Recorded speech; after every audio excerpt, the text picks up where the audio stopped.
Shalom, shalom, shalom. First and foremost, I want to give all praise, glory, and honor to Yahweh, Bahashem Yahawashi, for giving us this truth. Double honor to all the elders teaching on the four corners of the earth, teaching in truth and sincerity to you. I say shalom. Brother Khan from the Seven of the Lions of Judah, Jeshurun here in Chicago to you. I say shalom. Like, share, subscribe, hit that notification bell to trigger the algorithms so the elect can see these videos. The title of this video is going to be titled, Just Because Someone May Say Things About You Behind Your Back Doesn't Mean That They Are Fake. All right. Even the Lord, Yahawashi, spoke about people and said things about people behind their back. Right. And let's be honest, Israel, we all said things about people behind their back, and that does not make us fake. All right, because we have been in this Western society for a long time, and we're dealing with our emotions. Okay, and when you say things about someone behind their back, it can be because you care about certain individuals. It's not because you want them to fall down on their luck or anything like that.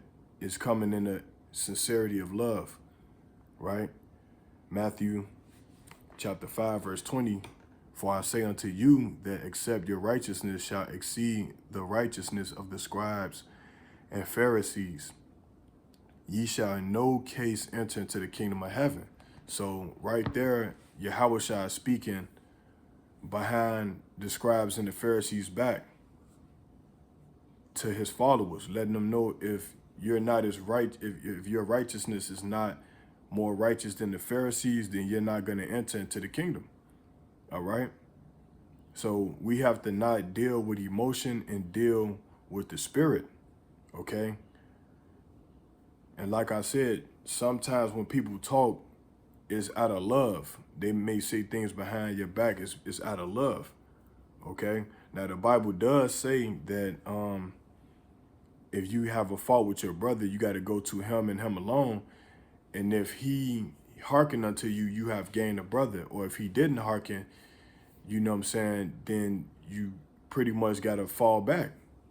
But if a person doesn't listen and you're still like showing that you really care about somebody, that's where when people think that you saying things behind somebody's back, you fake, you consider fake. But it's not the case, okay? It's just not the case, man. But like I say, this is the world that we live in, where a lot of our people think that if you're talking behind their back, it's you a fake nigga for that, right? This the book of Matthew 23:2, and it reads, hold on, Salakia. Matthew 23, verse 1. Then spake Yahawashi to the multitude and to his disciples, saying, the scribes and the Pharisees sit in Moses' seat. All therefore whatsoever they bid you observe, that observe and do, but do not ye after their works, for they say and do not. Right? So that's another indication Yahawashi is speaking about the scribes and the Pharisees. All right. Behind their back. So the love that Yahawashi have for the people that follow him, he was telling them not to be like the scribes and the Pharisees because they were hypocrites. Okay?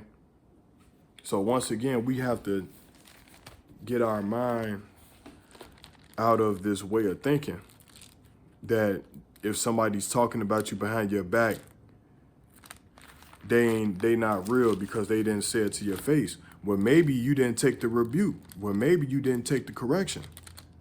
Their brothers was trying to set you straight and put you back on the righteous path. You didn't hearken, right? Amos chapter 5, verse 10. They hate him that rebuketh in the gate, and they abhor him that speaketh uprightly, right? So when you tell somebody that's something that's going to help them, they don't like you for that. And this is the reason why they say things like you fake, or you a fake ass nigga, or you this and that, is because you telling them the things is gonna help them. But since they evil as hell and wicked, they not gonna hearken. Let's get that again. Amos chapter 5, verse 10. They hate him that rebuketh in the gate. They abhor him that speaketh uprightly. So they don't like your ass, man. When you speak good and when you tell them stuff that's going to help them, primarily when it comes to these scriptures. Okay, they despise it. And it's a thing that we got going on in Israel. Sometimes we get in our feelings where we go back and tell a person that somebody's speaking about them behind their back. That's a sin according to the Bible. And I'm going to get it. Leviticus 19, verse, I think it's 16.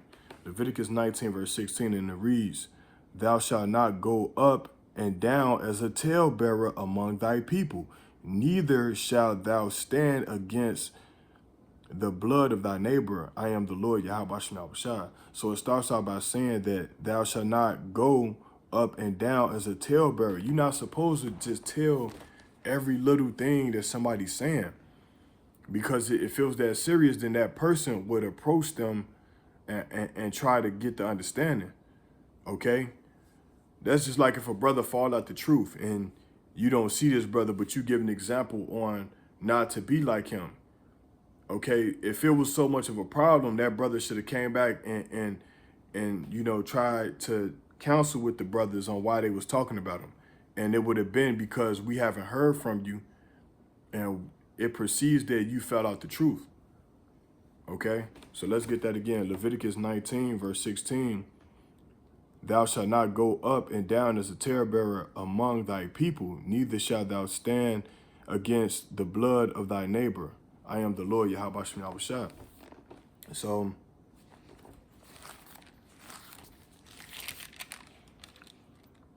people gonna speak about you. They gonna talk about you. Okay, they talked about Yahawashi, and he talked about them back. All right, I don't see what the problem is about speaking about somebody that is not around. As long as you're not saying bad things like you hope something happened to somebody and, you know, you hope this and that and this, that, and the third. Long as you're not saying nothing about like that. But you can talk about people long as it's for the edification of the body. All right, long as it's edifying somebody that they may repent and come back to the knowledge of the Most High. And I'm speaking about the elect. All right, because the Bible tell you that 2/3, they're not going to get this.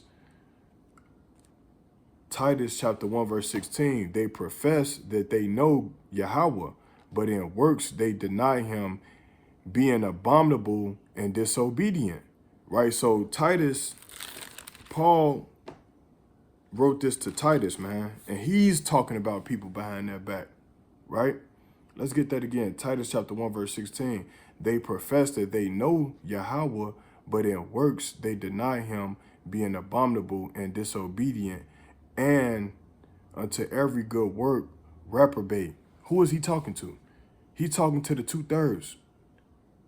So you niggas out there that say, oh, you, man, y'all just always talking about somebody behind their back and this, bro, we trying to save our people from the fire, man. We living in the last days and America gonna get hit with thermonuclear missiles. We ain't got time to be trying to sweet talk niggas, man. This place is done for, man. Everything here is failing. Everything here is collapsing. We don't have time to be playing with niggas, man. Right? We don't have time to be playing with niggas, man. And I'm saying this in a nice way, bro. I'm not saying this in a mean way. I'm saying this in a nice way because, you know, the Bible also speak about the tongue and how it corrupts good manner. So I'm speaking in a nice way. Evil communication corrupt good manner. So I'm not gonna communicate evil, but I'm just gonna tell it like it is, man. Okay? Let's go to Sirach chapter 27, verse 12, and I'll close out on this. And it reads, if thou be among the Sirach chapter 27, verse 12, If thou be among the undiscreet, observe the time, but be continually among men of understanding.